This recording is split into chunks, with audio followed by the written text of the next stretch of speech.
Ok, buenas tardes a todos. Ya son las 6:01. Así que entonces, respetando la puntualidad de todos los asistentes, por acá de Ricardo, que es nuestro invitado especial, vamos entonces a dar inicio a este conversatorio. Primero que todo, pues, siéntanse todos muy bienvenidos.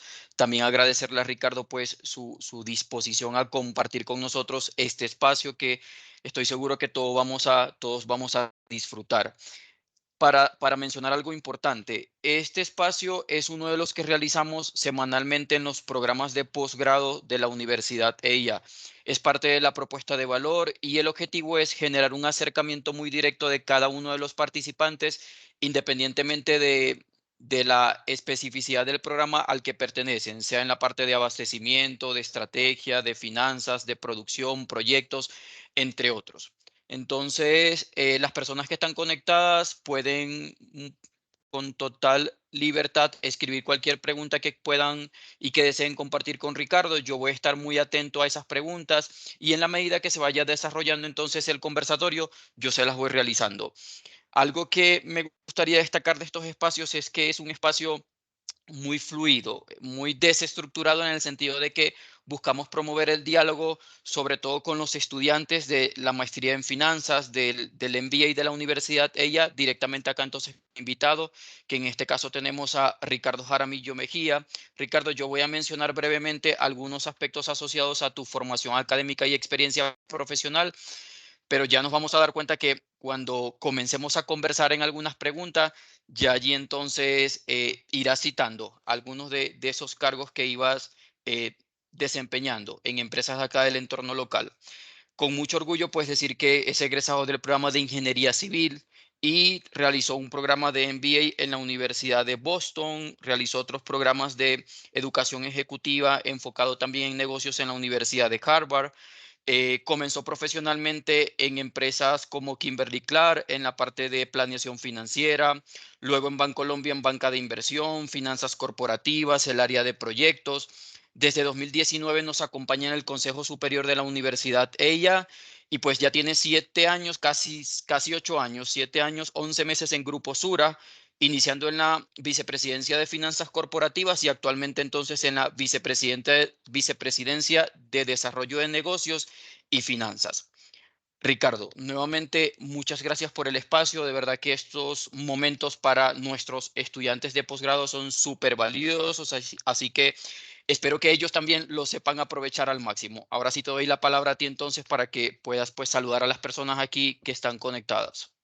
Perfecto, Moisés. Muchísimas gracias por la invitación, por la introducción y un saludo a todos los asistentes, esperando que pues, sea atractiva la conversación. Y yo no tengo aquí la claridad de quién está levantando la mano o no, quién está haciendo pregunta. Entonces te pido, Moisés, que me ayudes para que, como tú lo mencionabas, hagamos un diálogo pues lo suficientemente atractivo y interactuemos para que sea pues no solo una conversación mía, sino también las inquietudes que ustedes tengan.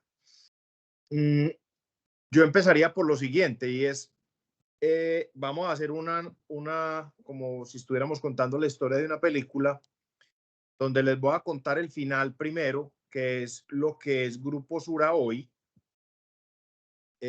No creo que solo me vaya a enfocar en Grupo Sura, sino también en el ambiente, llamemos, empresarial de esta región.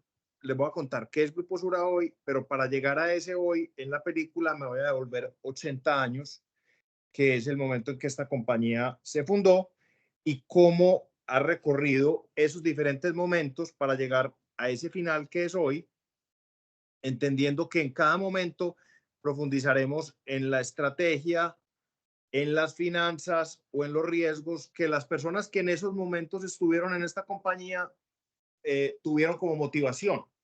Y yo creo que de esa forma podemos ver una compañía como esta, qué cantidad de necesidades tiene en términos de competencias, de finanzas, de riesgos, de estrategia, para conectarlo con lo que ustedes tienen en el programa. Entonces, empezando, lo primero es Grupo Sura. Como Grupo Sura, pues ustedes pueden tener una opinión, conocen la marca Sura, algunos de ustedes pueden ser clientes del negocio de seguros o del negocio de salud o de alguno de los otros negocios que tiene la marca Sura, pero Grupo Sura como Grupo Sura es una compañía holding de inversiones que hoy en día tiene principalmente 4 negocios. Hace unos días tenía 5 negocios, incluyendo una participación muy relevante del Grupo Nutresa. Estamos en la mitad de una transacción donde el Grupo Nutresa ya no es parte del portafolio de inversiones del Grupo Sura. Entonces me voy a enfocar en esos 4 negocios. Les voy a contar, se tiene el negocio asegurador, que es el origen de este grupo. La compañía se llama Suramericana. Suramericana está en 7 países. Es la principal aseguradora de Colombia y cuando lo miramos en un contexto regional es la tercera aseguradora regional después de las grandes brasileras. Es una compañía que vende aproximadamente 28 billones de pesos en primas. Solo esa compañía puede ser la segunda, tercera compañía más grande de este país en primas, perdón, en ingresos. Ese es un negocio, ese negocio, repito, es el negocio origen. Ahí tenemos un socio que es el principal reasegurador del mundo, que se llama Munich Re. Grupo Sura tiene el 81% y Munich Re tiene el otro 18-19%. Después viene otra compañía que se llama Sura Asset Management. Sura Asset Management está encargada de todo el negocio de ahorro e inversión en 6 países de la región. Son los dueños de Protección en Colombia y como Protección hay también operaciones en Chile, en México, en Perú, en Uruguay y recientemente Salvador. Estuvimos en un proceso de desinversión antes de Salvador, ya no está pues Salvador en esa huella de negocio. Después estaba en Colombia y Grupo Sura es el accionista, digamos, principal de Bancolombia con un 46% de las acciones ordinarias del banco, que está en 4 países, y el accionista también principal de Grupo Argos, que tiene pues el negocio de cementos, de infraestructura y de energía también en muchos países. Eso es un portafolio de inversiones y nosotros vivimos de administrar en el día a día ese portafolio de inversiones. Ese portafolio de inversiones nos da unos ingresos consolidados en el año pasado de 35.5 billones de pesos y una utilidad cercana a 2.3 billones de pesos. Eso está aproximadamente toda esa huella. Estamos en más de 10 países y traemos las compañías donde está el Grupo Argos, pues mucho más porque están en el Caribe, en Centroamérica, en Estados Unidos, etcétera. Pero solo las compañías financieras estamos en 10 países, cerca de 70 millones de clientes, o sea, el 15% de la población en los países donde estamos son clientes de estas compañías y entre las compañías con el nombre Sura y Bancolombia podemos estar hablando de que las financieras estamos hablando de cerca de 60.000 empleados. Pero eso así se ve muy grande, cifras que son digamos, importantes, pero me parece bonito de la historia y más útil para ustedes es contar, repito, y aquí ese es el hoy, me quiero devolver a por qué nacieron en esta ciudad y en esta región esas compañías. Lo primero, entonces, es decir, esta región, y yo no sé si ustedes lo han visto en alguna otra de las materias, esta región era era una región muy minera. Y esa minería de oro hizo que nosotros nos conectáramos más con el mundo que con otras partes del país. De esa forma, Antioquia tuvo una conexión muy importante con Europa, con Estados Unidos. Y en la medida que exportábamos oro o que viajábamos, las personas que viven a principios de siglo, traíamos industria. Y por eso esta región es muy industrial en términos de textiles, de cemento, de una cantidad de cosas que en otras ciudades del país no se tienen. Nos conectamos más con el mundo a pesar de que estábamos en la mitad, no éramos un puerto, estábamos en la mitad del país. Eso es importante porque no solo trajo eso, sino que trajo cultura y trajo una cantidad de cosas que hacen de esta ciudad una ciudad con ciertas características que hoy la definen, y repito, estoy hablando de hace bastante tiempo. Los empresarios que en ese momento construyeron estas compañías dijeron, hombre, somos mineros, la minería como tal tiene riesgo, entonces hagámoslo asociativamente. compartamos ese riesgo. Y compartir ese riesgo en ese primer momento llevó a que las compañías fueran compañías listadas en una bolsa que era totalmente incipiente, pero que garantizaba que la propiedad era una propiedad distribuida entre todos. Y eso es la razón por la cual muchas de las compañías de esta región son compañías listadas en bolsa totalmente públicas. Esos mismos empresarios, en la medida que fueron desarrollando sus negocios, llegaron a un momento en el que vieron que era necesario tener servicios financieros y dijeron, vamos a crear un banco, vamos a crear una aseguradora. Y ahí nace el Banco Industrial Colombiano. Después de la Segunda Guerra Mundial, nace el Banco Industrial Colombiano, que es el origen para los que no, para los más jóvenes, que seguramente no les tocó, es el origen de lo que hoy en día es Bancolombia. Y nace Suramericana de Seguros como la aseguradora para esas industrias. Eso estamos hablando, 1944, vamos a cumplir este año 80 años. De ahí entonces, digamos, desde los años 40 hasta los años 90, se consolidó una posición, se desarrollaron negocios de generales en el negocio de seguros de vida y llegamos a la apertura de el país económicamente en el gobierno de César Gaviria, que fue, vamos a competir con el mundo. Y llegaron también una serie de reformas que trajeron la seguridad social, lo que hoy en día es la EPS, salud, lo que hoy en día es protección, o lo que hoy en día es la ARL Sura con riesgos profesionales. Entonces, esta compañía desde ese inicio dijo, nosotros estamos para brindarle a la población de este país servicios no solo financieros, sino que ahí se abrió también esa visión aseguradora y se trajo el componente de salud.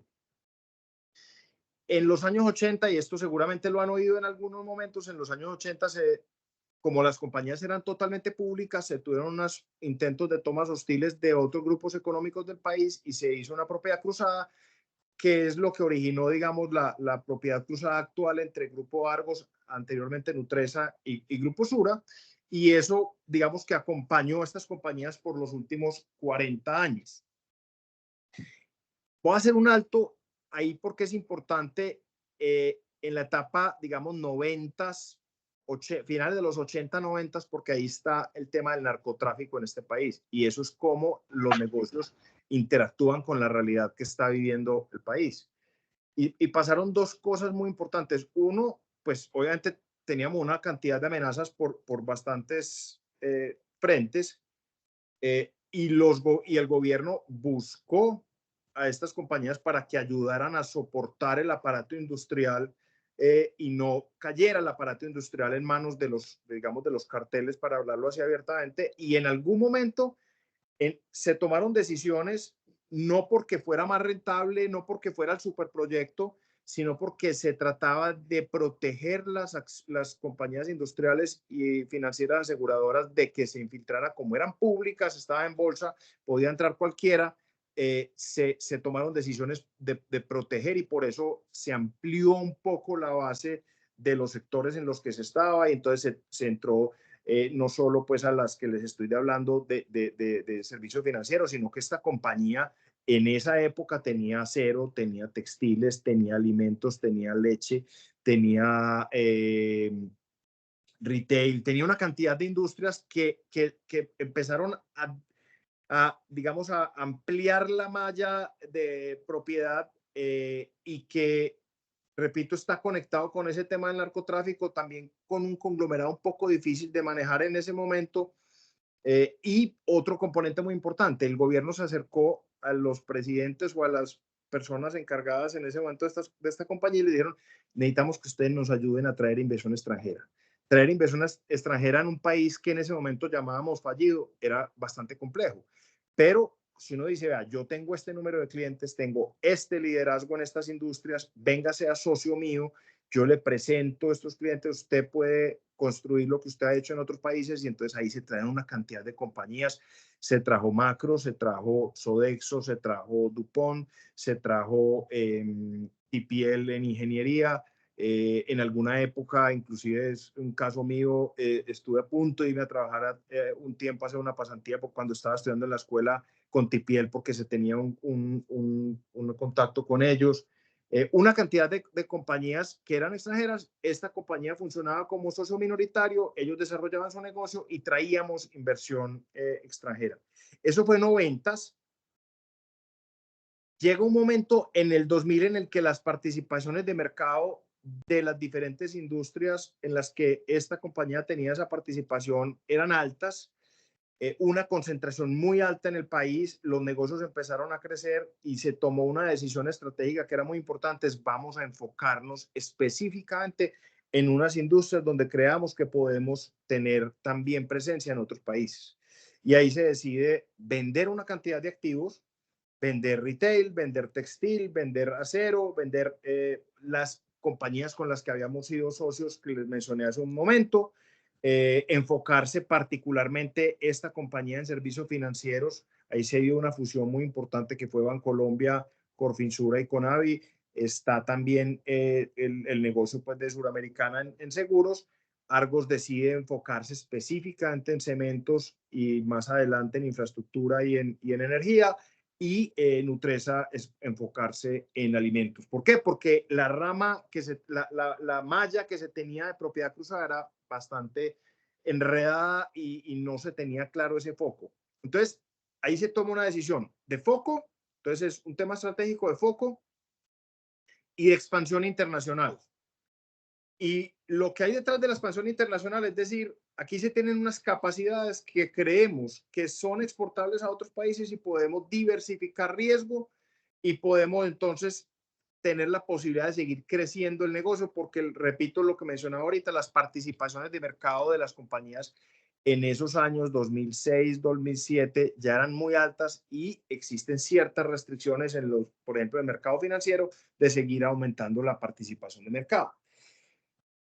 Y se emprende un proceso de expansión que tiene todos los retos desde el punto de vista financiero, porque es desinvertir, mírenlo desde el punto de vista de finanzas corporativas, desinvertir unos negocios en los que no se está, de ahí tomar algo de capital, hacer emisiones de acciones.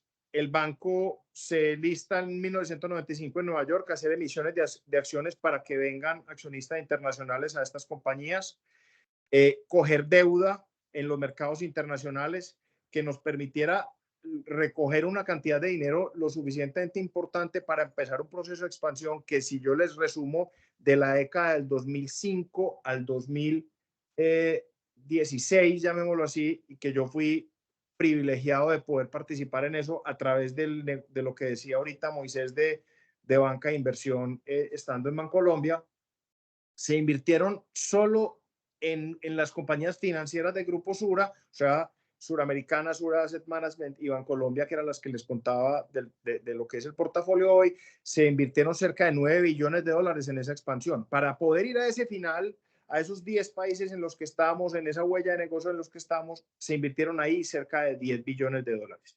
Eso trae toda la necesidad de finanzas corporativas: endeudamiento, fusiones, adquisiciones, desinversiones, traer socios, hacer emisiones de acciones, vender negocios, todo lo que ustedes quieran de la caja de herramientas que ustedes han construido de finanzas corporativas. En ese momento hubo que aplicarla para poder llegar a esa expansión.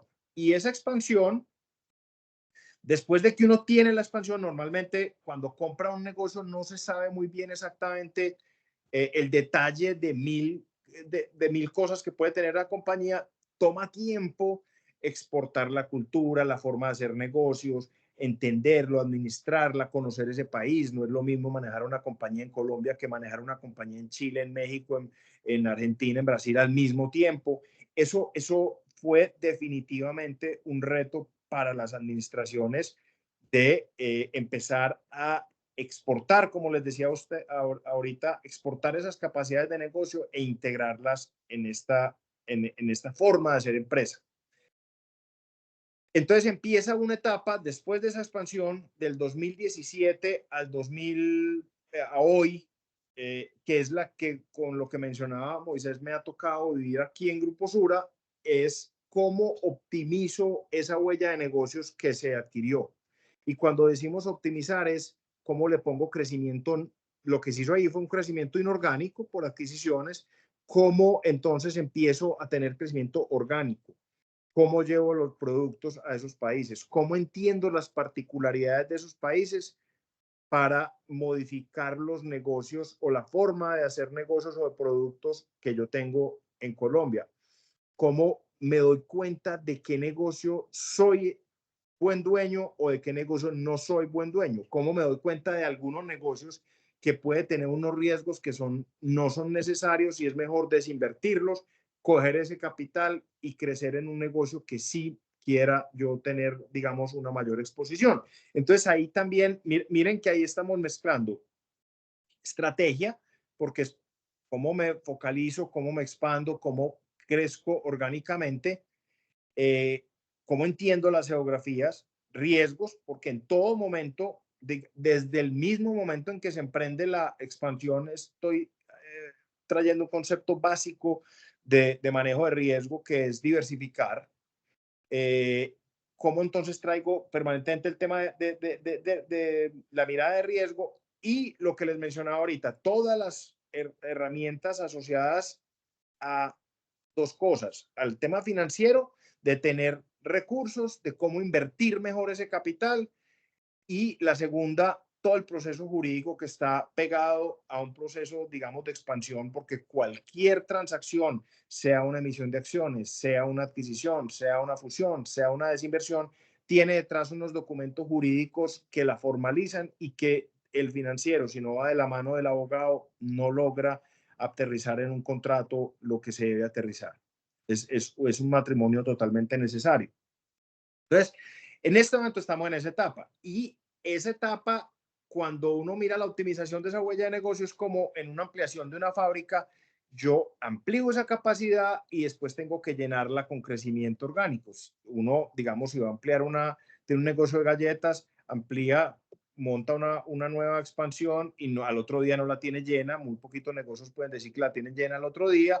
Eso pasa también con los servicios financieros. Nosotros lo que hicimos fue una expansión y entonces tenemos que llenarlo, porque para tener un negocio financiero rentable se necesita escala, se necesita canales, se necesita clientes, se necesita sinergia, se necesita una cantidad de cosas que toma tiempo, sobre todo en una región que ya pues es palabras mayores cuando hablamos pues de todos estos países que les decimos, y que son pues cerca de 500 millones de personas solo pues en los países en los que estamos.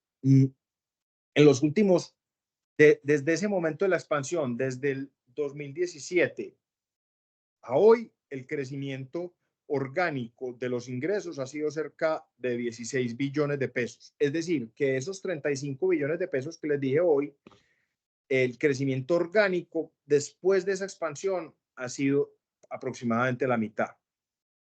Si las personas que estaban acá hace 20 años, cuando se tomaron las decisiones de expansión, no hubieran tomado esas decisiones, no se hubiera tenido la posibilidad de tener un negocio hoy de 35 billones de pesos en esta ciudad, que tiene, digamos, las limitaciones de que está en la mitad de un país que no es un país líder, como puede ser México, como puede ser Brasil, y que no es la capital. Y por alguna razón, cuando ustedes se ponen a ver, está un banco líder, está una compañía aseguradora líder, está una compañía cementera líder, está una compañía de alimentos líder, y eso no es una coincidencia.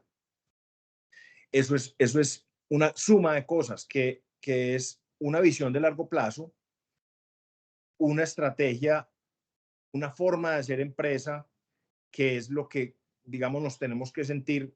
Aquí no estoy diciendo que todos seamos de esta misma región, pero nos tenemos que sentir orgullosos de que esa forma de hacer empresa ha permitido llevar estas compañías al sitio que las ha permitido llevar, con los errores, con las equivocaciones que cualquiera de ustedes, como todos, puedan ver en ellas, pero que las cifras ratifican que hoy en día es un tejido empresarial lo suficientemente robusto para apoyar la sociedad y para apoyar muchos de los temas en los que esta ciudad tiene retos en esta región, con tantas desigualdades y con tantas cosas que se tienen. Ustedes me preguntarán, y ya les voy a dar la palabra porque no quiero ser el único que habla.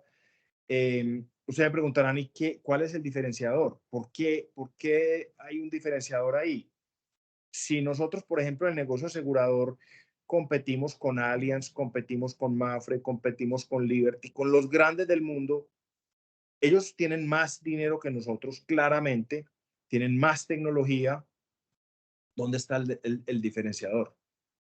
El diferenciador nosotros creemos que es en la forma de hacer empresa, en la cultura de esta compañía y muy importante en el talento humano. Y el talento humano se forma en lo que ustedes están haciendo. Y ahí es la conexión que esta ciudad ha tenido con las universidades, donde este tipo de conversaciones son importantísimas para que entre todos valoremos lo que es la conexión, formación de talento y eventualmente desarrollo empresarial. Toda esa historia llega a lo que es hoy Grupo Sura. Repito, con debilidades, con fortalezas, todo lo que ustedes lo quieran ver, pero es una historia que en 80 años nació de cero por una iniciativa de lo que hoy en día llamaríamos una startup, de montar de cero una compañía de seguros, porque sí, porque había una necesidad, unos señores tuvieron esa visión hace 80 años y hoy en día es una compañía que está, repito, para contar de nuevo la historia del hoy, en 10 países, con 73 millones de clientes, con 35 billones de pesos de ingresos. Voy a hacer un alto aquí para darles a ustedes la palabra, que tengan preguntas, inquietudes o que quieran que me enfoque en alguno de los puntos de lo que ya les he mencionado. Esa es, digamos, una pasada rápida por lo que podemos profundizar en cada uno de esos momentos, cada uno de esos puntos de lo que quieran hablar, de riesgos, de finanzas, de estrategia, de lo que consideren adecuado. Muy bien, Ricardo, muchas gracias por ese contexto. Definitivamente, pues creo que no sirve de mucho. La sesión está siendo grabada y estoy seguro que la vamos a utilizar incluso en otras clases, porque a veces nosotros podemos leer en internet pues la historia desde la creación de Grupo Sura, pero todavía no entendemos de forma tan clara como la acabas de explicar. Así que súper bueno ese contexto, ese resumen que nos hiciste. Allí quedaron muchas estrategias clave que han llevado pues a Grupo Sura ser quienes son. De verdad que me encantaría destacar lo que tiene que ver con optimizar esa huella de negocios desde el crecimiento orgánico, porque resulta clave. Y tú ahorita mencionabas incluso eso, la forma de hacer empresa que los ha llevado al crecimiento que tienen en la actualidad.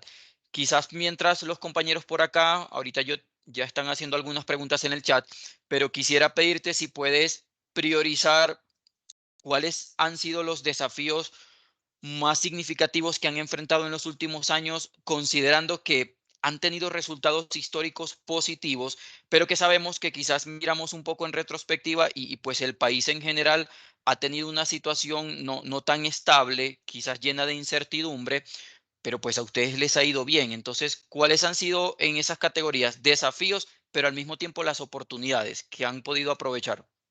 Sí, gracias, Moisés. A ver, desafíos muchos, retos en los últimos años muchísimos. Yo creo que la pandemia fue un reto bastante importante porque a nosotros toda la vida nos han dicho que nos tenemos que preparar para trabajar en la incertidumbre. Y claramente de un día para otro, o sea, nosotros nos hubieran dicho, estas compañías tienen que seguir operando desde la casa. Si ustedes me hubieran preguntado a mí 2 días antes a eso, yo le hubiera dicho, no somos capaces de operar desde la casa. Lo que significa operar en 10 países, una contabilidad, vender primas de seguros, aprobar créditos, todo lo que significa, lo que ustedes se pueden imaginar de toda la operación de estas compañías, trabajarlas desde la casa. Yo hubiera dicho, no creo que estemos en ese momento. Y cuando miramos con retrospectiva, pues fuimos capaces de hacerlo. Nosotros tuvimos momentos en los que hacíamos unas pruebas de estrés desde Grupo Sura con la ayuda de las compañías, con la ayuda del equipo de médico de salud de Sura, que proyectaba las curvas de mortalidad, y esas curvas de mortalidad las conectábamos con unos economistas externos, porque el payaso no se ahorca con sus propias manos. Entonces esos traíamos gente externa que nos opinara sobre esas curvas de mortalidad, conexión con desempleo, conexión con bajada de crecimiento económico, para ver cuál podía ser el impacto desde el punto de vista, digamos, de seguros en la siniestralidad, o desde el punto de vista del banco en deterioro de cartera. Y eran momentos en los que yo estaba un viernes a las 4 de la tarde mirando las proyecciones y yo decía, ¿cuándo me imaginé yo en la vida estudiando en la escuela de ingeniería? Yo todavía le digo escuela, estando estudiando en la escuela, que yo iba a llegar a un momento en el que iba a proyectar muertos. Eso es una cosa bastante loca. Y esos muertos, ¿cómo se iban a ver reflejados en, repito, en unos números que nos daban unos niveles de pérdida, en algunos niveles de estrés, que yo decía, aquí no sabemos qué va a pasar? Eso es trabajar en la incertidumbre. Después vino un momento, a ver, en muchos momentos también se tuvo como o se ha tenido esa discusión política que mencionabas ahí, Moisés, de, hombre, la polarización, los estallidos sociales, etcétera. Hay una cosa muy importante: si uno está construyendo un negocio que queremos, que lleva 80 años y queremos que sea sostenible 80 años más, no nos podemos asustar con el corto plazo de un gobierno de izquierda, de derecha, de centro, de más izquierda, de menos izquierda, lo que sea. Aquí hay que construir negocios que tengan la capacidad de sobrevivir todo tipo de ciclos políticos y una sostenibilidad donde en los diferentes negocios, y nosotros tenemos muchos negocios, ahí vi que venía una pregunta conectada con el tema de reforma de salud, nosotros tenemos muchos negocios que están en el tema regulado, regulatorios, pues, o diga, llamémoslo riesgos regulatorios, reforma pensional, reforma a la salud. Nosotros tenemos que ser los mejores operadores y los que más le agreguemos en términos de eficiencia y los que más le agreguemos valor a un cliente, para que al final del día los que van a defender esta compañía en una situación de riesgo político o de cualquier tipo de riesgo son los mismos clientes. ¿Vale? Les cuento una historia. En la época del estallido social, que se tenían marchas, que eso coincidió mucho con la salida, digamos, de la pandemia 2021, nosotros tenemos grafitis de momentos en los que la gente caminaba protestando, pasaba al lado de una EPS Sura, sacaba el aerosol, ponía Dios bendiga este negocio, aplaudía a los médicos y seguía. Eso es defender un negocio, eso es estar haciendo las cosas bien, eso es ser eficiente, eso es agregarle valor al cliente. Entonces, Moisés en ese punto es muchos retos, pero si uno está convencido, tiene la conciencia tranquila de que está haciendo las cosas bien, en beneficio de una sociedad, en beneficio de unos clientes, en beneficio de unos accionistas, yo creo que al final del día, como decía un jefe que yo tenía, el que estudia gana. Entonces es eso. En los últimos meses, que han sido pues muy mediáticos, de todo el tema de las sopas, etcétera, también fueron momentos muy difíciles, diría que más en lo personal, aunque también en lo corporativo. Pero de nuevo ahí el mismo mensaje es si uno actúa con la conciencia tranquila de que está haciendo lo que debe hacer, al final del día las cosas se le van dando paso a paso. Muy bien, excelente, Ricardo. Por allí el compañero Wilson te va a hacer una pregunta. Wilson, te escuchamos. Hola, buenas tardes. Primero, muchas gracias, Ricardo, por la apertura y el espacio. Soy Wilson Sánchez, soy ingeniero de riesgos para el proyecto Ituango en EPM. Hablas de riesgos, hablas de incertidumbre. Yo quisiera saber si disponen de un sistema de administración de riesgos y cómo estas herramientas pueden apalancar la toma de decisiones que son muy complejas en este grupo empresarial, ¿cierto? Inversiones y desinversiones.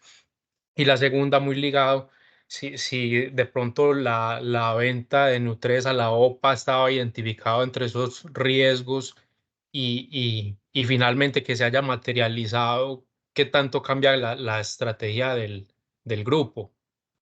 Gracias, Ricardo.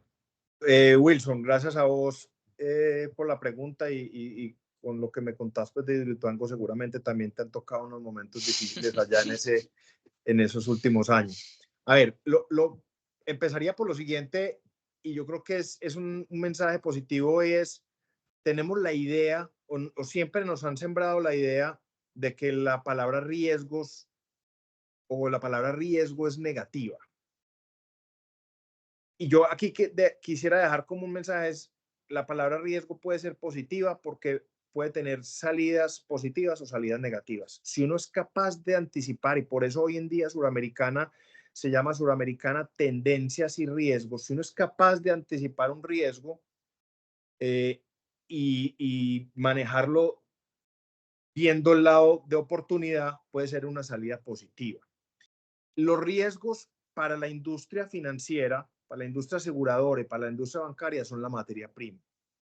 Una aseguradora sin riesgo no existe, porque lo que uno está asegurando es el riesgo de algún cliente. Y para un banco, el banco asume riesgos totalmente, porque le está diciendo a un señor que tiene excesos de dinero, venga, yo le doy una rentabilidad y se la presto, y ese dinero se lo presto a otro señor que tiene necesidades y esa es la cartera y yo tengo el riesgo de que si no lo analicé bien, el señor no me paga y le tengo que devolver la plata al que me la puso en CDT o en cuenta de ahorros, pero puede que no me esté pagando el señor al que la presté. Entonces, de entrada, le digo, si estas compañías tienen algo en el que tengan que desarrollar su capacidad es en riesgos. Y las áreas de riesgo de Suramericana, de protección o de Sur Asset Management o del banco son áreas de riesgos muy robustas que manejan el riesgo de sus negocios.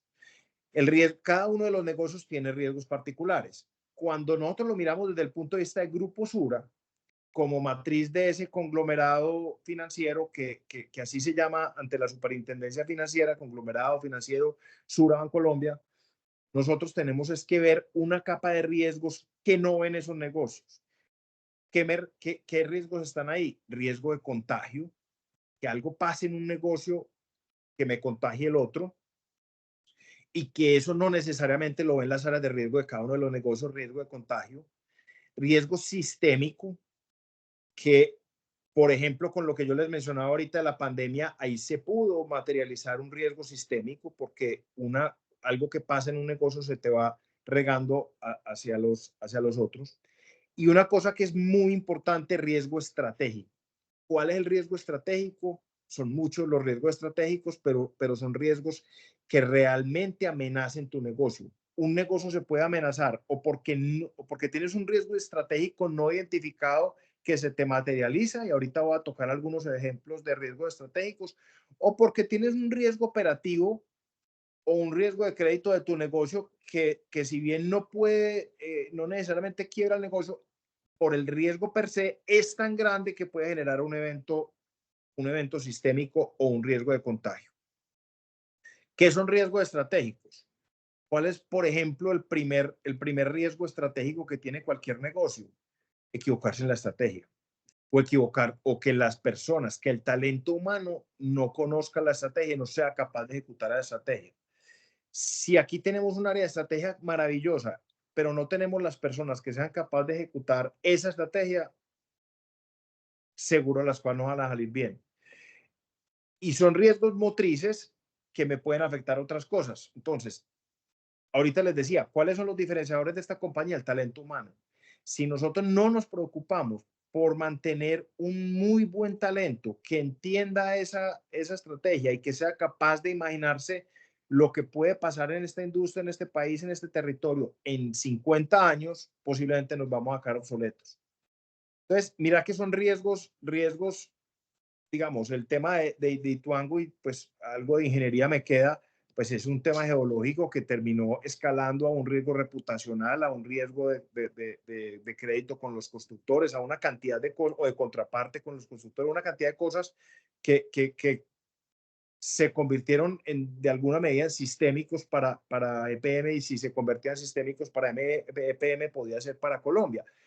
Es similar cuando lo traes a efectos que puedan tenerse acá. Es cosas que están en el negocio que terminan escalando. Pero si en EPM no tienen las personas adecuadas para imaginarse cómo va a ser la transición energética del mundo o de esta región dentro de 50 años, posiblemente dentro de 50 años no va a tener el liderazgo que tiene hoy. Entonces, mira que uno tiene que tener la capacidad de mirar riesgos del hoy, operativo, geología, etcétera, etcétera, o riesgos futuros para garantizar la sostenibilidad. Me preguntabas también por el tema de la OPA y el tema de Nutresa. A ver, es un tema que hay que mirarlo en muchos aspectos, y hay una realidad en este país, y es que hoy en día la Bolsa de Valores de Colombia no refleja el valor real de las compañías. ¿Por qué? Por muchas razones. Por falta de liquidez, porque no existe un comprador marginal y un mercado desarrollado necesita que exista siempre un comprador marginal. Ustedes cuando han estudiado curvas de oferta y demanda saben que si no hay alguien que esté ofertando por un bien permanentemente, ese bien puede empezar a caer de precio, a caer de precio, a caer de precio y no reflejar el verdadero valor de ese bien. A partir del 2017 hacia acá se generó una situación en la que el valor de las compañías en bolsa, y esto no solo le aplica a las compañías, digamos, de esta región o del portafolio de Grupo Sura, sino también a otras compañías de otras ciudades, todas listadas en la bolsa colombiana, se empezó a dar una descorrelación entre los fundamentales de las compañías y el valor en bolsa. Y les pongo un ejemplo sencillo. Enca. Enca fue una compañía que en el año 2000 estaba en ley 550, hoy 1116, el equivalente a Chapter 11 pues en Estados Unidos. Y en ese momento valía un dinero, no me acuerdo pues en ese exactamente, después algo así como en el año 2012 valía por ahí 12 pesos en la bolsa una acción. La compañía la reinventaron, cambió de negocio hacia una cosa sostenible donde se recicla, y si no han tenido la oportunidad de mirar la historia de Enca, mírenla. Inclusive Moisés, te puedo conectar con Álvaro Incapié, el gerente, para que les haga una charla que realmente vale la pena. Se reinventó totalmente, empezó a generar utilidad y hace unos años valía 7 pesos porque no había liquidez. La bolsa no reflejaba el precio real. Eso es un problema gigante que tiene un país. Si quiere tener un mercado de capitales desarrollado y la bolsa no refleja el valor de los activos. Porque sí está totalmente claro que el mercado de capitales es un mecanismo que tienen los países para desarrollarse de una manera eficiente. Entonces, desde el 2017 vino esa situación. Vino la pandemia y en la pandemia se exacerbó más la cosa y los precios cayeron más. Voy a detenerme un segundo a por qué se dio esa situación, digamos, de no tener un comprador marginal. Hay, digamos que 3 grupos de accionistas importantes en las compañías que mantenían esa compra permanente de comprar, vender, que es lo que genera un mercado oferta-demanda en el día a día. Entonces, están los fondos de pensiones que tenían unos límites regulatorios, fueron comprando una posición desde mediados de los 90 hasta, llamémoslo 2017, 2014, compraron la posición y llegaron a un tope. Entonces no compraban más acciones, empezaron a comprar acciones afuera. Entonces ese gran comprador queda quieto. Antes los dueños de las compañías, digamos en bolsa, era lo que se llama pues las personas naturales o el retail, que compraban cuando alguno de nosotros nacía, el tío le regalaba unas acciones de X compañía porque se tenía ese concepto que les contaba ahorita desde el principio de la sociedad privada, perdón, de la sociedad anónima y cómo todo el mundo participaba en esa propiedad. Eso no es normal en los otros países. En casi todos los otros países, las compañías grandes listadas en bolsa son de una familia, pues en Latinoamérica. Aquí se tenía esa condición que les estoy mencionando. Y los inversionistas internacionales, que es el tercer bloque, fondos de pensiones, personas naturales, inversionistas internacionales, vienen a un país o invierten en una compañía en la bolsa si hay la suficiente liquidez para poder salir rápido ante un tema político como lo mencionaba Moisés. Porque el mecanismo de salida que ellos tienen es garantizar que hay liquidez para eliminar una posición en días, no en meses. Entonces, nosotros visitando inversionistas internacionales me decían, ¿cuánto es el promedio que transa la acción de Grupo Sura en un día? Yo les decía $5 millones. Si es menos de 10, yo ni la miro. No puedo. Porque si yo pongo una posición de $50 millones, yo quiero estar seguro que en 5 días salga de esa posición. Yo no me puedo quedar toda la vida esperando que se dé un tema de riesgo político que no me permita hacerlo. Entonces, si no están los internacionales, no están los locales, perdón, las personas naturales porque se enfocaron por diferentes razones en propiedad raíz o invirtiendo afuera o cualquier otra razón, y no están los fondos de pensiones, ¿quién compra? Entonces los precios se fueron se fueron a descorrelacionarse con los fundamentales de las compañías que seguían creciendo.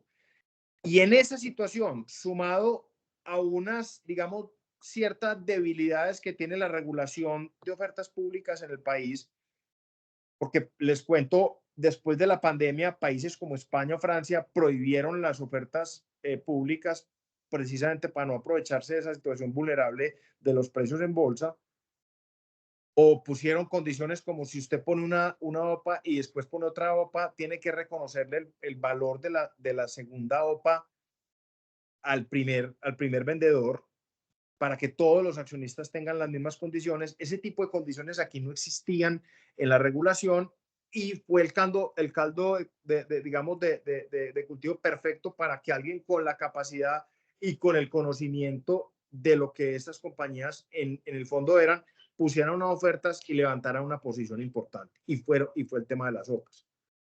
Eso cambia la estructura de propiedad definitivamente, porque como les decía, es una estructura de propiedad que tenía hace 40 años con unas propiedades cruzadas, y nosotros hoy en día lo que decimos es, lo que tenemos que mirar es cómo en la evolución de esa estructura de propiedad se llegó a un acuerdo donde nosotros entregábamos el negocio de alimentos y a cambio recomprábamos acciones de Grupo Sura.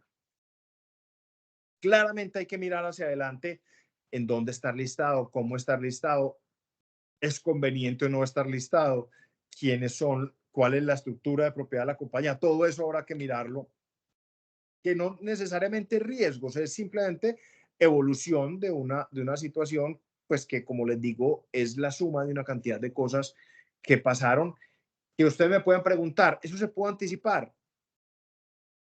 Posiblemente sí, y pensar con retrovisor es bastante fácil.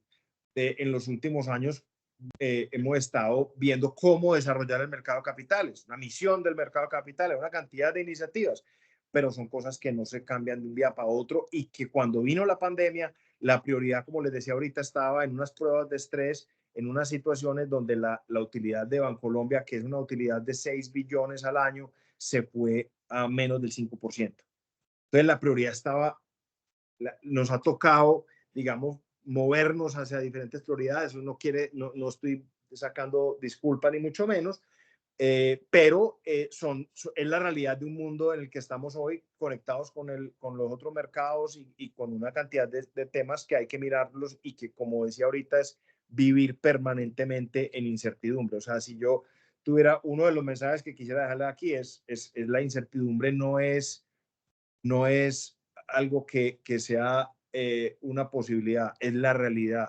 Tenemos que vivir permanentemente en todos los negocios con incertidumbre en el día a día. Eso no es malo, es la nueva realidad. Muy bien, Ricardo. Veo que Hernán tiene la mano levantada también. Sí, antes de darle la palabra, solamente mencionar, como citaste a ENCA, casualmente el módulo de estrategia internacional, nosotros lo vemos con el ingeniero Jorge López, que se sabe la historia de ENCA, así como tú la de Grupo Sura. Perfecto, buenísimo. Hernán, te escuchamos. Jorge Andrés. Sí, correcto. Jorge Andrés López, sí, claro. Perfecto, excelente persona es él. Así es. Bueno, un gusto conocerte, Ricardo. Mi nombre es Hernán Arcila, también estudiante del MBA. Actualmente trabajo en Dollar City y en el área de gestión humana, y te iba a hacer pues dos preguntas, una dirigida muy a lo del talento, porque ahorita mencionabas que uno de los factores estratégicos que ha tenido Sura diferencial es la cultura, el talento. ¿Cómo se ha trabajado ese tema entonces para hacer un diferencial y en un momento, por ejemplo, de adquisición, de entrar a un país, se mira también esos aspectos, de pronto qué aspectos en el talento podría influir para una decisión de no ingresar a una compañía, a un país? Y la segunda pregunta, que ahora vivimos pues en Latinoamérica, yo creo que es una de las regiones donde más incertidumbre se presenta por temas de gobierno, ahorita mencionan de izquierda, derecha, golpes de Estado. ¿Cómo sé que es algo de riesgo, ahorita lo mencionabas, pero por ejemplo ahora hay una reforma a la salud, una reforma pensional que impactaría enormemente en las compañías que ustedes tienen, en protección, en Sura, o en bueno, ARL no, pues no va a impactar, pero sí en estos dos. Entonces, ¿cómo manejar incertidumbre y también qué decisiones estratégicas están revisando, obviamente dentro de la confidencialidad están revisando, pero también para no afectar financieramente a la compañía, Sura. Perfecto, Hernán. Mil gracias.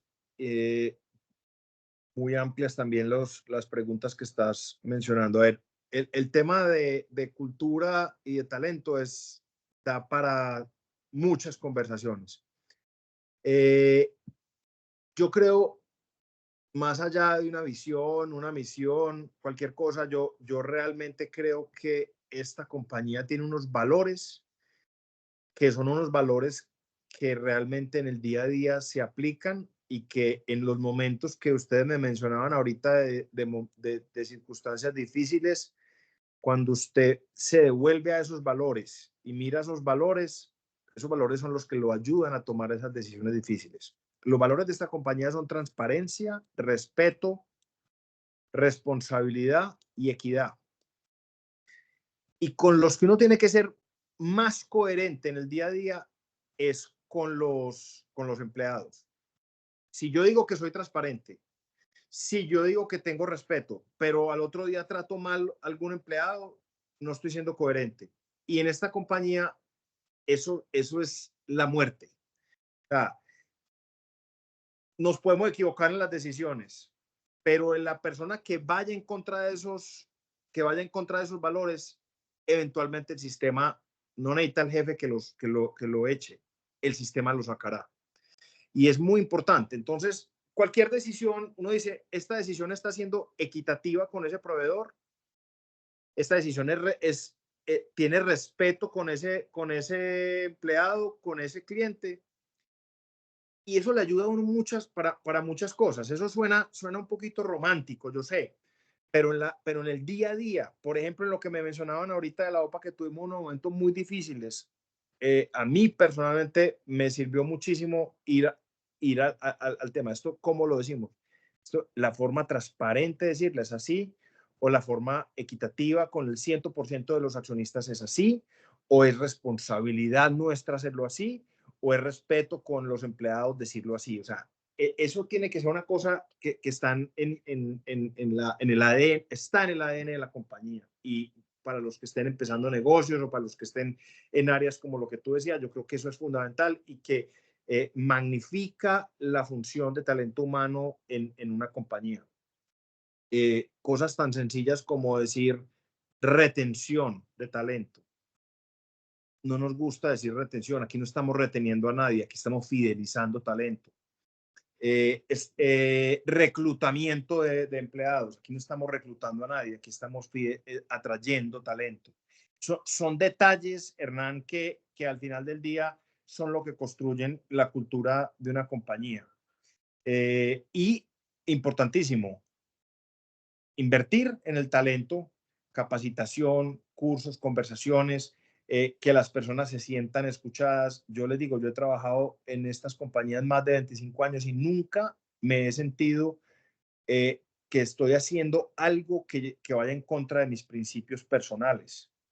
El día que posiblemente a mí me toque en una empresa hacer algo que vaya en contra de mis principios personales, ese día renuncio, porque no tiene sentido, porque la conciencia, la tranquilidad de conciencia la tenemos es cada uno. El día que la perdemos es uno, no la va a perder el vecino ni el del puesto del lado, es uno. Uno tiene que tener eso como principio. Entonces, no me quiero explayar más ahí, pero el tema de talento, Hernán, es fundamental, porque al final del día las empresas, por más máquinas que tengan, por más marcas que tengan, somos personas. Esa es la primera respuesta. La segunda, pues tocaste unos temas muy, muy álgidos también, que son las reformas, salud y pensiones. Yo les cuento como varias cosas. Por ejemplo, Sura Asset Management está en 6 países. Y en esos 6 países, casi que mensualmente hay un anuncio de algún tipo de cambio en la política, en la ley o reformas o temas regulatorios asociados a las pensiones, casi que mensualmente. Entonces, esa es parte del negocio. Tenemos que gestionar eso como una realidad del negocio. ¿Y qué tenemos que hacer? Es sentarnos con los gobiernos, con el conocimiento, con lo que les decía ahorita, una operación eficiente que le agrega valor a los afiliados y decir, venga, ¿cómo construyo sobre lo construido y no destruyo? Y es exactamente lo mismo con el tema de la salud. Ustedes seguramente han visto recientemente discusión acerca de la EPS. La EPS tuvo un comunicado porque pues está la reforma a la salud, se dice la famosa SECBIS y la transformación EPS, para que ustedes tengan una idea, el sistema de la salud tiene aproximadamente 25 millones de afiliados. Uno de los temas más complejos de este país y esta región es la informalidad que se tiene, porque en las diferentes economías, aproximadamente el 50% de las economías son informales. Es decir, a la persona a la que nosotros le compramos el aguacate en la esquina, esa persona no aporta seguridad social, pero no es informal.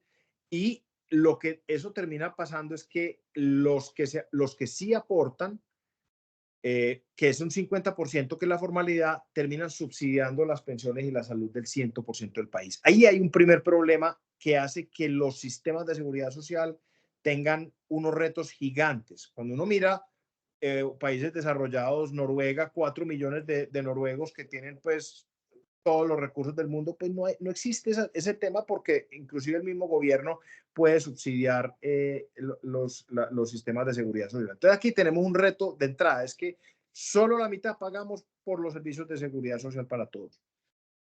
Les hablaba entonces de 25 millones de afiliados al sector salud. De esos 25 millones, la EPS Sura tiene 5.5 millones.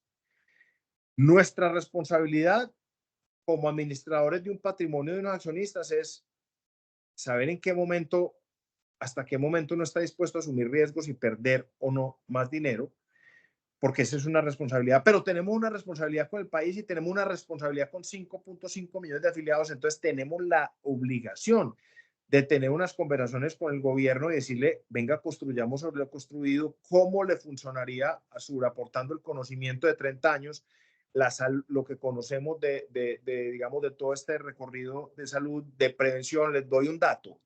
La tasa de mortalidad de Sura durante la pandemia fue aproximadamente la cuarta parte de el país y la tercera parte del mundo. Eso en plata blanca significa, si usted era cliente de Sura en salud, y esto está, no estoy aquí inventando cosas ni diciendo pues temas de mercadeo, tenía una cuarta parte de probabilidad de morirse. Así de sencillo. ¿Cómo? Invirtiendo. ¿Cómo? En una decisión difícil, en la junta directiva, y ahí está el tema de respeto, equidad que les hablaba ahorita. Es decir, aquí no estamos cuidando pesos, aquí estamos salvando vidas. Entonces, la responsabilidad va mucho más allá de un PIG y de un balance. La pandemia para Sura significó 3 billones de pesos de más siniestros. Significó tener en algunos momentos 4 hoteles en Barranquilla, por poner un caso, donde los pacientes estaban con un tratamiento de oxigenoterapia para evitar que se complicaran y pasaran a UCIs. Eso significó poder bajar esa tasa de mortalidad a la cuarta parte, y significó salir fortalecido como compañía después de esa pandemia. Entonces nosotros en este tema de salud decimos, creemos que tenemos que aportar conocimiento y tenemos la responsabilidad con 5 millones de afiliados y con un país de ver cómo ayudamos a un gobierno a esa transición de lo que quieran hacer, que tiene cosas, ustedes pueden hablar todo el mundo puede hablar lo que quiera de la reforma, pero tiene cosas que son realidades. Por ejemplo, salud se tiene buena en Bogotá, en Medellín, en Cali, posiblemente en Cartagena, en Barranquilla, pero si ustedes se van a Parabandocito y les da algo en Parabandocito, están listos. Entonces, hay un reto de esa ruralidad que el gobierno quiere llevar en términos de esa equidad. Entonces, nosotros estamos trabajando con el gobierno en ver cómo las capacidades que esta compañía tiene también trabajan en esa línea de cómo mejoramos el sistema de salud para el país como un todo. Es otra conversación larguísima, no soy experto en salud, algunas de las cifritas que les dije casi me las he aprendido, pero también es una cosa donde nosotros estamos, es, como lo decía ahorita, para construir a largo plazo y construir sobre lo construido. Moisés. Ricardo, muy bien, muchas gracias. Por acá un compañero nos hace una pregunta de la maestría en finanzas y de verdad que me encanta que él haya tenido la iniciativa, porque hoy día cuando hablamos de estrategia siempre decimos un sinónimo que yo siempre utilizo en estrategia es renuncias para dedicarte realmente a tu core business, a lo que te agrega valor. Entonces él pregunta cómo manejan los procesos de desinversión. De hecho, señala específicamente caso Argentina-Salvador. ¿Cómo manejan el proceso y cómo llegan a una decisión de desinversión? Perfecto. Eso está totalmente conectado con la estrategia de una holding de inversión. Nosotros somos una holding y al final del día una holding lo que hace es asignar capital. Y asignar capital significa tener unos criterios de asignación de capital que evalúen la estrategia, que evalúen los riesgos políticos, de todo tipo de riesgos, y que, como les decía ahorita, nos permita ver en qué negocios somos mejor dueño o en qué negocios, si yo desinvierto ahí, puedo utilizar mejor esos recursos. Entonces, y es una cosa permanente, que cuando les conté ahorita la historia, cuando se decide salir del negocio de comercio, cuando se decide salir del sector de acero, cuando se decide salir del negocio de textil y enfocarse en algo, es porque uno está haciendo renuncias. Y esas renuncias que está haciendo es porque cree que tiene mejores capacidades y que es un mejor dueño de ese negocio que un mejor dueño del otro negocio. Además, porque el capital no es infinito, entonces uno no puede ser bueno en todo. Ese es un poco el caso de Argentina y El Salvador. Argentina particularmente tiene una serie de connotaciones de todo el tema macroeconómico. Es un país excelente en todo sentido, a los que les gusta el fútbol, a los que les gusta la buena música, a los que les gusta el buen vino. En cultura es un país que cuando ustedes ven el talento humano, para volver al tema de Hernández, el talento humano, es un país sobrado en una cantidad de cosas, pero es un país con unos temas macroeconómicos muy complicados para un inversionista internacional. Cuando Suramericana compró en el 2016 las operaciones de Royal and Son Alliance, que se llamaba pues RSA, compañía aseguradora inglesa de 150 años de historia, no había interés por Argentina. Pero los vendedores, la banca de inversión vendedora dijeron, venga, es que aquí estamos vendiendo el paquete, compre ese paquete, póngale un valor a ese paquete, si no lo quiere comprar, póngale un valor. Y en ese momento que uno normalmente cuando compra una compañía, como hay que valorar un poquito las ganas de la compra, pues aparece el famoso goodwill que ustedes seguramente lo han visto. Esa compañía es un caso muy particular porque no tenía goodwill sino badwill. Inclusive la compramos por debajo del libro, sino en los registros se tenía por debajo del valor en libros. Cuando llegamos allá, para conectarlo con el reto de talento humano, para que vean que todo está conectado, la primera pregunta que nos hizo el CEO de ese país, el presidente de la compañía de países, dígame, yo, que vengo de tener un dueño inglés de 150 años, cuando vaya a ganarme un negocio mañana y diga que el dueño mío es una compañía colombiana de 75 años de historia, ¿cómo va a convencer a un cliente de que estoy en mejor condición? Eso así es, venga, conozca esta compañía. Al final del proceso, el más convencido de la estrategia y del ADN de la cultura, o uno de los más convencidos, era él. ¿Por qué? Porque cuando vino a Colombia y empezó a ver lo que era esta compañía en términos de seguros, dijo, esto es como el Disneylandia o el Disney World o Disney de los seguros. ¿Por qué? Porque esa persona en Inglaterra solo le dejaban, manejaba su negocio, tenía el nombre de CEO, pero solo era dueño de una partecita de la suscripción de las primas. El riesgo, eso lo manejamos desde Inglaterra. Las finanzas las manejamos desde allá. Esta política, esto lo hacemos así en 150 países, no discuta. Aquí se le da la oportunidad de opinar, de sentirse incluido. Venían acá, lo mismo pasó con Uruguay, con los otros países. Venían acá y decían, yo no creo que todo esto sea tan verdad. Y se iban para Autosura en los industriales y veían uno de los señores con el uniforme anaranjado y le decía, vení, contame esta compañía, contame vos qué crees que son los valores. Y esos personajes, cuando ustedes si tienen seguro con Sura y se chocan y llega el personaje en la moto y les pregunta alguna cosa, con ese personaje senta, es que esta compañía es transparente, equidad, decía, ¿sabe qué? Aquí hay una coherencia que ustedes tienen la gente como una secta.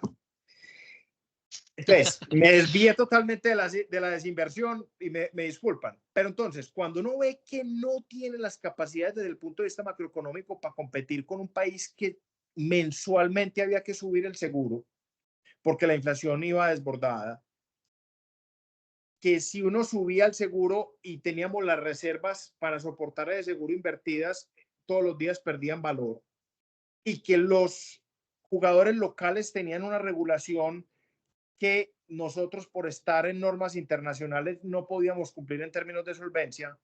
Llegó un momento en el que dice, yo no soy el mejor dueño de esa compañía. Maravilloso el talento humano, maravilloso todo lo que les dije, el vino, etcétera, la música, pero no se trata de eso. Yo no soy el mejor dueño de esa compañía. Entonces empezamos un proceso de venta. Salvador tiene un caso también muy particular. Alguien dirá, Bukele, perfecto, la seguridad, toda la cosa, pero cuando uno está en un país como El Salvador, con limitaciones macroeconómicas y limitaciones de endeudamiento, y son industrias que manejan muchos recursos, los fondos de pensiones y la aseguradora de deuda pública, puede llegar un momento en el que el gobierno le diga a esa compañía, es que usted tiene, por regulación, yo lo obligo a que compre títulos de este gobierno. Entonces nosotros tenemos una responsabilidad con los pensionados, tenemos una responsabilidad con los asegurados, y me están diciendo que tengo que invertir esos recursos en títulos de un gobierno que posiblemente pueda tener un default eventualmente. Entonces, tampoco es ahí el riesgo es mayor del que estamos dispuestos a asumir, y es mejor vender en ese momento. Si uno hace un proceso abierto y llega a una oferta atractiva y se vende, es mejor eso e ir a invertir en países donde sentimos que somos mejores dueños por X o Y razón. Ese es un poco como el análisis. Entonces, el puesto mío acá cuando hablamos de desarrollo de negocios y finanzas es estar permanentemente pensando cuáles son los criterios de asignación de capital para que ese capital, que tenemos un patrimonio de unos accionistas, esté lo mejor invertido desde el punto de vista no solo financiero, sino de todo lo que hay alrededor, que hemos hablado de riesgos, y pensando en la sostenibilidad, porque vemos que no solo se debe pensar en el capital económico, sino en un capital natural, en un capital social y en un capital humano. Los públicos de interés de esta compañía tienen expectativas de la compañía. Hoy en día no podemos solo mirar la visión económica. Por ejemplo, en el tema natural de sostenibilidad, o el tema pues de todo lo que tiene que ver con cambio climático, ecología, todo lo como lo quieran ustedes llamar. La sociedad hoy en día tiene una expectativa de que esta compañía se comporte de una forma ahí. Esa expectativa, yo puedo hacer una analogía con lo que es el costo de capital que tienen desde el punto de vista económico, y que para yo generarle valor, y ahí voy al concepto del EVA, es si yo tengo un ROE superior al costo de capital por el capital invertido, estoy generando valor. Bueno, en la parte social, humana o natural, también tienen expectativas, y yo tengo que superar esas expectativas. Al final del día, ustedes, con cualquier relación, con una novia, con un hijo, usted quiere superar esas expectativas. Cuando ustedes van a cine y ya les contaron la película, llegan con las expectativas altas, es muy difícil que les guste la película. Entonces, aquí se trata de superar las expectativas en todos los frentes. Muy bien, Ricardo. Casualmente por aquí tenía subrayado la siguiente pregunta, era criterios para evaluar la sostenibilidad en proyectos financieros, pero lo acabas de responder perfectamente, y sobre todo teniendo presente todas las dimensiones de la sostenibilidad. Así que eso pues lo dejamos por aquí ya listo. Otra pregunta, y ahorita mencionabas algo que es relevante hoy día, son los stakeholders. Cuando evaluamos la sostenibilidad en proyectos financieramente, a veces pensamos que solamente pues internamente en la empresa, pero hay expectativas de todas esas partes interesadas. Cada día se suman nuevas partes interesadas. Entonces, conocer tu opinión desde el rol que ocupas, ¿qué importancia tiene para Grupo Sura las alianzas estratégicas? Muy importante, Moisés, porque en eso que te estoy diciendo de asignación de capital, pues no todo el crecimiento tiene que ser a través de adquisiciones. Y entonces les pongo algunos ejemplos. Munich Re, les decía ahorita, es el principal reasegurador del mundo. El hecho de que ellos hayan creído, que se tiene relación con ellos por reaseguro desde hace 70 años o más, muy recién iniciada la compañía, pero en el 2001 compraron una participación minoritaria en la compañía. 2001, en un año que este país era más o menos estaba fallido, entraron, le creyeron al país porque por ser reaseguradores el riesgo no les asusta y miran en el largo plazo, les gustó el activo, compartieron la cultura, llevan 23 años de socios y ha sido una alianza totalmente gana-gana para ellos y para nosotros. Ese es un ejemplo perfecto del tema. En muchos otros temas se tienen alianzas donde, repito, alguien aporta algo y el otro aporta pues su conocimiento, su capacidad y no tenemos que comprarlo. Como les decía ahorita, no solo el camino es a través de compras. Hoy en día se habla mucho de los famosos ecosistemas y los ecosistemas no es nada distinto a sumar capacidades y uno puede tener unos nodos muy grandes en un ecosistema, pero si no tiene unas conexiones bien potentes, pues no hay ecosistema. Entonces está permanentemente, Moisés, en el día a día esto puede ser, esta capacidad la necesitamos. Entonces, si necesitamos esta capacidad para hacer más fuerte el negocio, la necesitamos comprar, la necesitamos desarrollar internamente o podemos traer a alguien que nos la asume. Y es en el día a día de los negocios, tiene que estar permanentemente. Muy bien, Ricardo. Casualmente el próximo sábado tenemos un conversatorio de ecosistemas, así que vamos a tomar muchas lecciones de lo que nos acabas de decir, sobre todo al momento de evaluar y relacionado con lo que decías al inicio de la huella de negocios y el crecimiento orgánico. Ricardo, por acá un compañero de la maestría en finanzas nos hace una pregunta muy importante y creo que hoy día quienes ejercemos roles directivos nos enfrentamos a eso. Él dice, en su rol o cargo, ¿cuánto tiempo destina Ricardo a labores operativas y cuánto a labores estratégicas? ¿Cómo es esa labor de pensar estratégicamente? A ver, yo ahí creo que soy un privilegiado definitivamente porque la función de una holding, o sea, de nuevo, un poco como las compañías que hay en el portafolio de Grupo Sura. Cada una de esas compañías que yo les mencioné a ustedes ahorita al inicio son compañías gigantes. Nosotros aquí somos 65 gatos.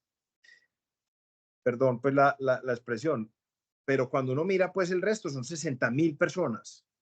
Esas personas están en el día a día pensando en el negocio. La persona que está pensando en la DPS, en el día a día está pensando en el negocio. Yo desde acá no voy a ser más inteligente que esa persona nunca. Después de la EPS hay un negocio, hay una oficina que es el corporativo de Suramericana, que ellos están viendo el futuro del negocio asegurador y esa es su responsabilidad.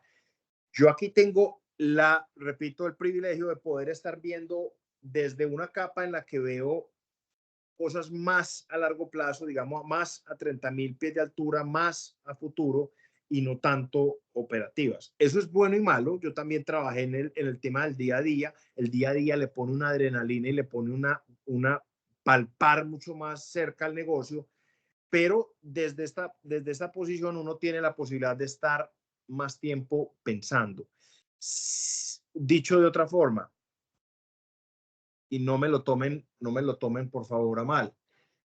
Si mañana o si una semana se cierra Grupo Sura, la compañía, estos 65 que venimos aquí, no venimos una semana, la compañía no se acaba. Si las personas que manejan la EPS dejan de ir una hora, la compañía acaba. Pues no se acaba, pero entra en una situación de crítica.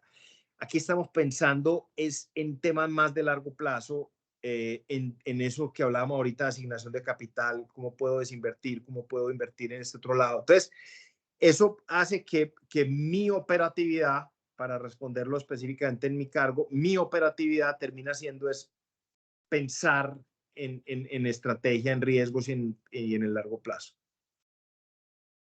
Muy bien. Ricardo, por acá Lorena Cárdenas pregunta, ¿consideran que es posible lograr un desarrollo empresarial colaborativo y con éxito en el sector agroindustrial? Por ejemplo, lo que ha hecho Bancolombia. Lorena, yo no soy experto en el tema agroindustrial, pero creo que definitivamente si este país quiere aprovechar sus capacidades, tiene que pensar en ese tipo de industrias. O sea, piensen en que esta es puede ser una despensa de alimentos del mundo, que no lo tenemos desarrollado de esa forma. O piensen en que nosotros la biodiversidad que tenemos, y yo sé que el decano Mauricio Alvear, pues permanentemente tenía el concepto de bioeconomía. Eso es una cosa que nosotros tenemos que pensar de cómo, con las particularidades que tiene este territorio, en que somos buenos. Es que es lo mismo que les decía, digamos, de la función empresarial, de lo que nosotros veamos. ¿En qué soy el mejor dueño? Entonces, ¿cuáles son las fortalezas que nosotros tenemos como país?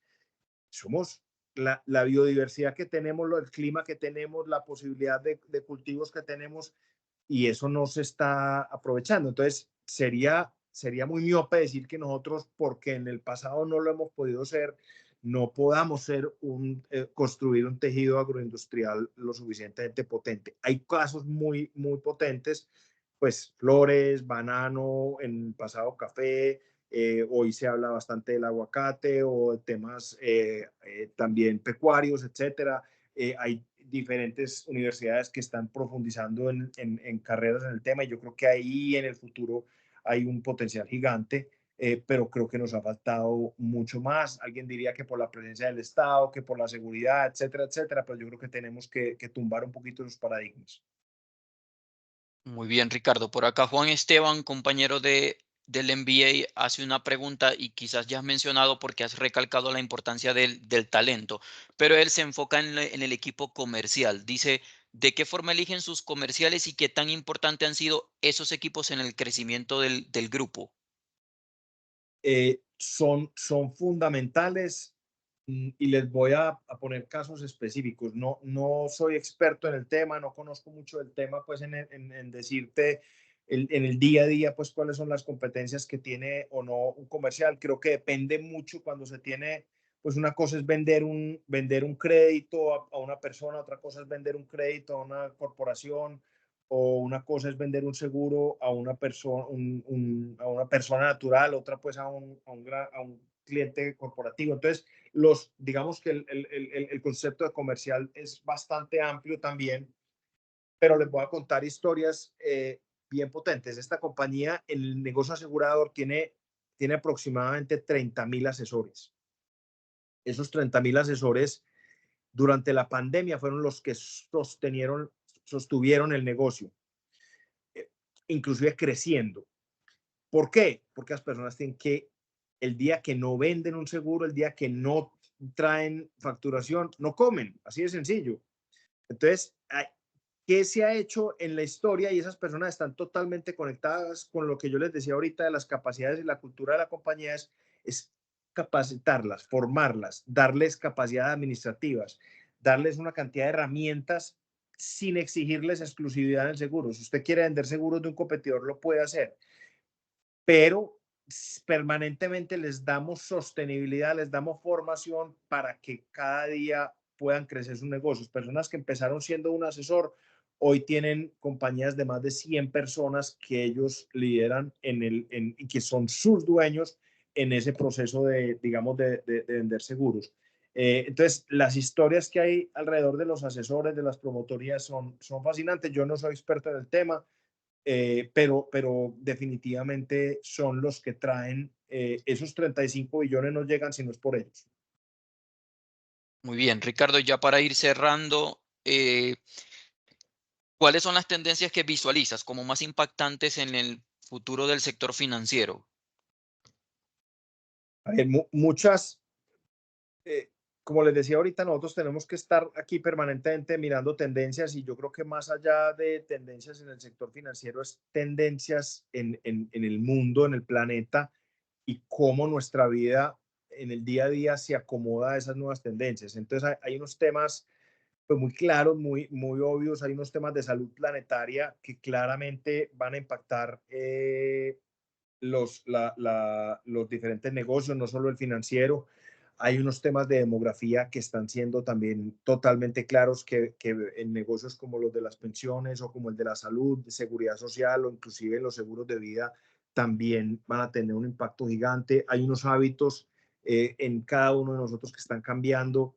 Aquí hay permanente, por ejemplo, en las diferentes compañías tenemos un concepto de observatorios, que son áreas que permanentemente están mirando el entorno.